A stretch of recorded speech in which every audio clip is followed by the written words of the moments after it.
I'm Evan, and I sing. I'm Mehta, I play guitar. I'm Noah Brown. I also play guitar. I'm Hannah, and I play drums. And I'm Jackson, I play bass. So I imagine you guys are probably going to get a lot of new followers and fans after today. Yeah. Is there a way you want to describe your sound the best to these new fans? I would say it's like kind of like a middle ground of like a post-punk direction and garage punk. Yeah. Those are kind of like collectively probably our biggest influences. As for like a mission statement. I would say we have the hardness and edge of garage rock mixed with like the atmosphere of post-punk as well as the sound. We started out as me, Noah, and Hannah playing just under like my name because we didn't really have a band name, but like we kind of just put together a lot of ideas in our notes app, and I actually just made like demos that I didn't really care about and just put them on SoundCloud under that name just randomly. And then I think Noah just kind of came forward and was like, I think we should use that name. I mean, that's pretty cool. I would be lying if I said it was anything deeper than that. Yeah. So how do you guys feel your sound has evolved from like your early demos to your latest album? Particularly, I think like lyrics are a lot more important to us now.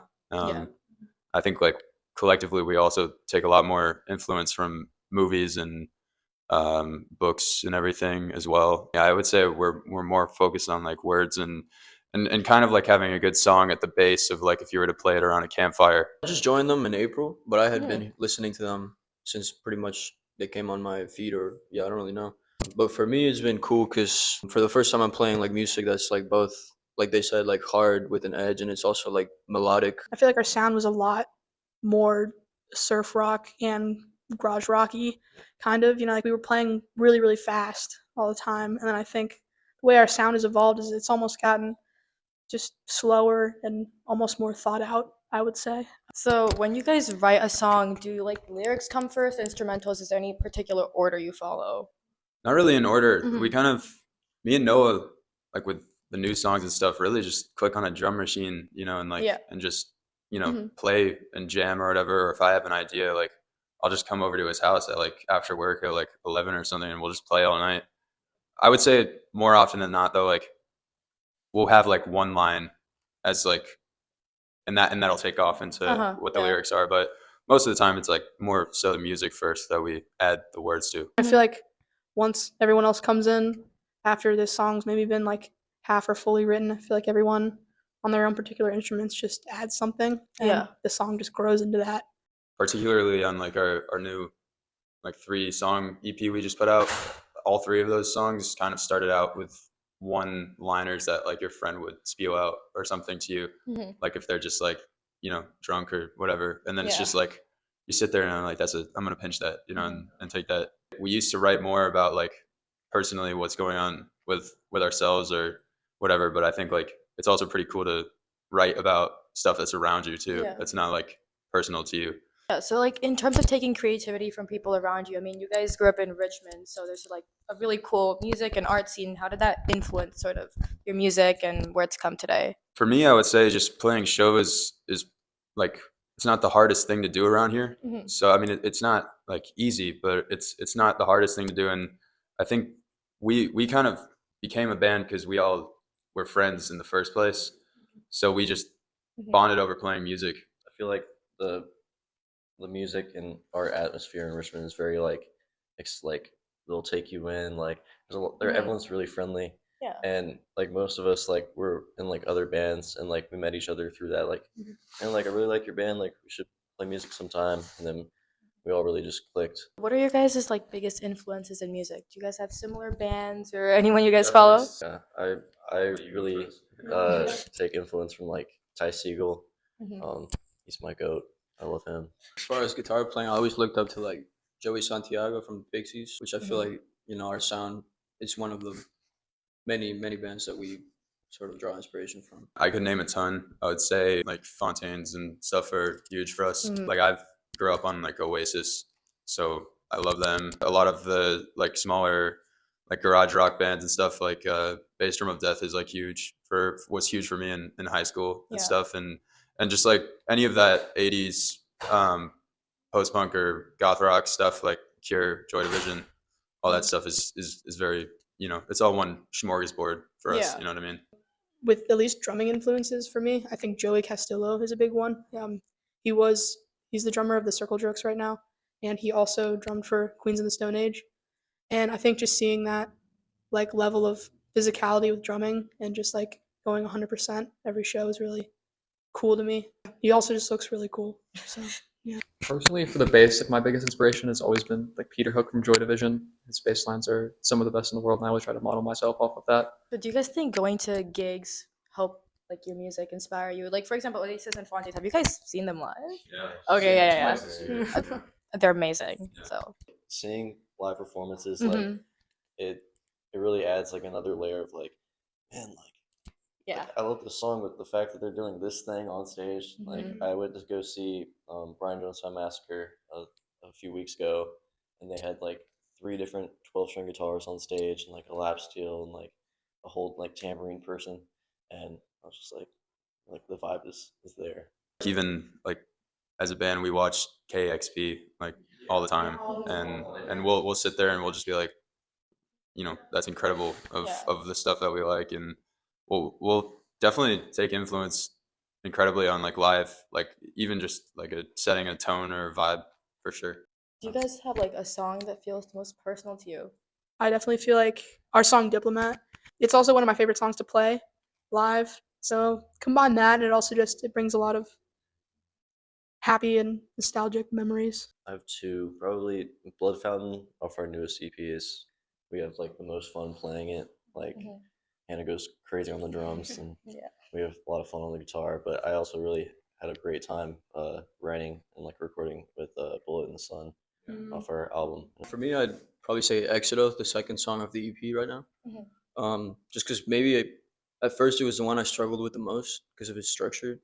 But now that I'm like more acquainted, we've been playing for a few months. Diplomat is probably my favorite just because that I remember working on that one. It was supposed to be like, it was just like an acoustic thing, and then just the, you know, it was like one word, like one verse of lyrics, and then I just wrote this completely other instrumental thing for it, and I just really like the words and the way the song explodes and stuff, and like I think no matter the occasion, like whenever we play that together, like I'll still get like kind of goosebumps from it, and you know, I'd say that one means the most for me, especially since like right now it's also been doing the best for our band, and like, you know, so yeah, I mean that song means a lot to me for sure.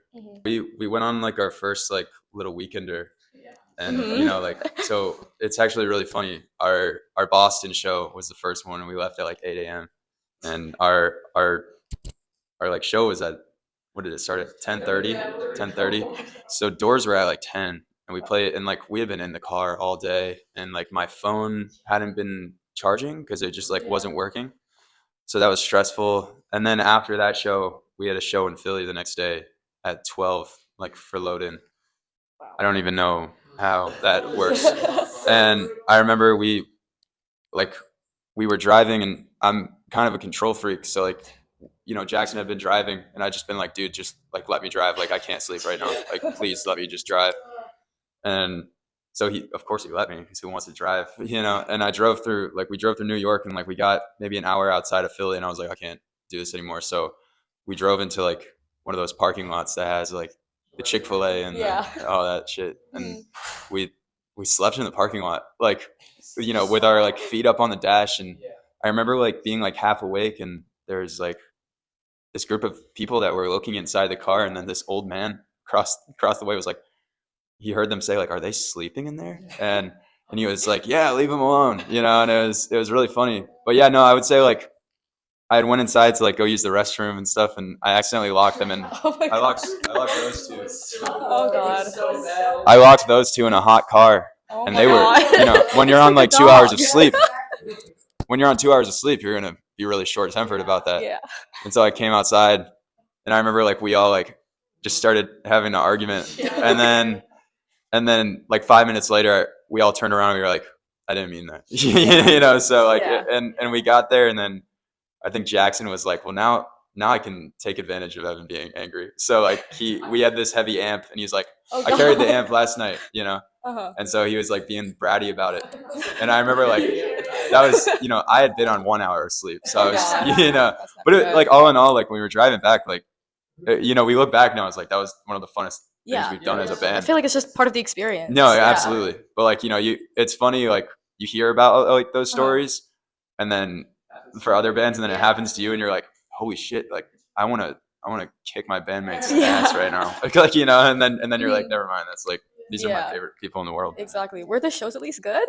They were, Okay, yeah, that's Philly good, was yeah. good. Philly was good. Boston was better. Uh-huh. My uncle came. Oh, So that was great. funny. Yeah. Like all of my Boston family came. Oh, So wow. that was I feel like definitely that's stressful. no. It was a fun Yeah. time. Like I feel like for us at the moment, any like idea of touring or anything is like it's on the table, but Mhm. at the moment, like the stuff that we have done, like going to Asheville, it's like a stupid excuse for a vacation, and then you just Yeah. like it's funny. Like when we were in Philly, I was like, dude, we're in Philadelphia right now because we're playing like a show at 12 p.m. Like what the hell, you know? Yeah. So, but it's like sick. You just have to enjoy like all those small moments Yeah. as a band.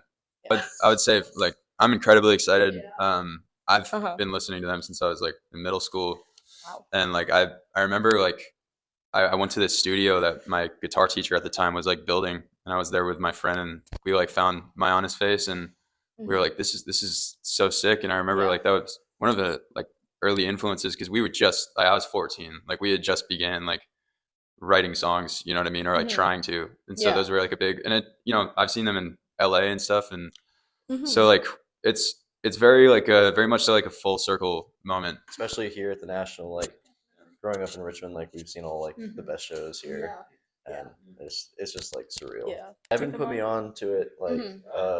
probably like my sophomore year high school. I was just like, hell yeah! And then Yeah. when we got like the message about playing with them, I was like, that's this band. What the hell? Yeah. Was incredible. I remember calling them because they were already back at college, Mhm. and I was with Mateo, and we called them, and Hannah like goes to school in Asheville, so there's all her friends like have these thick like Southern accents, and I can just hear them in the background going like, "You're playing at the fucking National," you know. So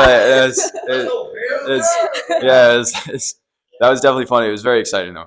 It's been like a crazy, you know, month and a half at the moment. No, we played a show on Saturday. They actually drove up on Saturday, and so like we basically have been practicing like probably 4 hours a day until now. We're a young band, like playing. We've only played like up to the Broadberry here, which is like a 600 cap. I had made a joke in January to them, like being like, "All right, the next one is the National now," and I was completely being facetious. Mhm. And then it was funny, like when we got the message, I was like, "Holy shit!" Yeah, So it's crazy. ultimately, like we all wanted this, you know what I mean, and like worked our hardest to kind of get here, and so we've taken it very seriously, and practice and stuff. Like it's a little bit like surreal, but you Yeah. know, it's also very like endearing and definitely like a confidence boost just being asked in the first place to play with them, you know. So Is there a particular song you guys are most excited to play tonight? We have a little surprise at the end. We have an unreleased song that we're gonna Oh, play okay. called June. Mhm. That's one I'm really excited to play. Yeah. The top of anything is I would just want them to listen to our music. Yeah. Like if there's one thing that they should take away or know about, they don't have to know anything about us besides our music. I would say this is the best way for us to kind of expand that radius of like people who know about us and stuff. We got on like a playlist called like it's Pretty Green's thing. There's like Liam Gallagher's like clothes company started, Oh, and wow. some guy from the Netherlands has like a post punk playlist, which we found like all of our favorite bands on and stuff. So like, you know, that's been helping us at least, you know, on a European front, but you know, at least on the East Coast, you know, I think expanding our radius out of Richmond is going to be my like goal for what they would take away, you know. Yeah, we have a lot lined up for October. Ever since we got this thing, there's been a lot of messages that came in That's good. from like particularly like college radios in the state. We, you know, that band Bass Drum of Death I had mentioned, we're opening for them over at the Richmond Music Hall. which like if you told 16-year-old me that, I'd be Yeah. like peeing myself. So I'm hoping we can kind of record some new stuff soon too as well. If you guys could open for any band in the world, you have to pick one. You have to pick one. One band. Right now, I would say maybe Oasis. Oh yeah, Oasis. Oh my god. Since they're on, that'd be their crazy. huge world tour, that'd be nuts. I would say Oasis or Fontaines DC. Oh yeah, they're amazing. Like they're kind of like Fontaines is like our Beatles. Yeah, so I would say for me it's them, but I would do Oasis too. Yeah. We're on Instagram at Dayfiction_, and we have Bandcamp and SoundCloud and Spotify. You can pretty much find us anywhere where you listen to music, and we really only have an Instagram. But maybe we should make a MySpace. Yeah.